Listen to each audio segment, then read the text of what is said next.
நீங்கள் எப்படி பார்க்கணும்? ஒரு கேஎன்ஆருக்கு எதிர்த்து யார், ஒரு சேகர் பாபு அவர்களுக்கு எதிர்த்து யார் இருக்க போகிறா, ஒரு ராஜேந்திர பாலாஜிக்கு எதிர்த்து யார் இருக்க போகிறா? இதுதானே அரசியல்.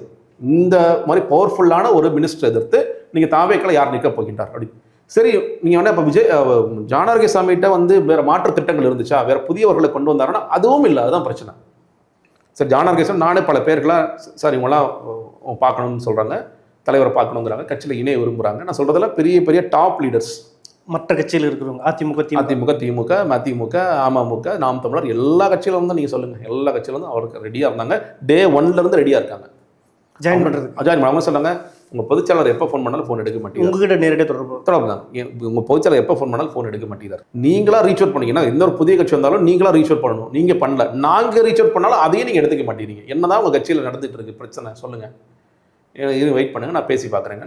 சில பேர், நான் சொல்கிறது ரொம்ப கம்மியான நபர் தான், இது மாதிரி எவ்வளவோ பேர் வந்திருக்கலாம் வெவ்வேறு. ஏன்னா என்னுடைய அளவுக்கு நான் சொல்கிறேன், அவருக்கு ஜி அவர்களுடைய முகத்தை பார்த்து எத்தனையோ பேர் நேரடியாக வந்திருக்கலாம், நேரடியாக வந்து பேசியிருக்கலாம், இதெல்லாம் நடந்திருக்கலாம்.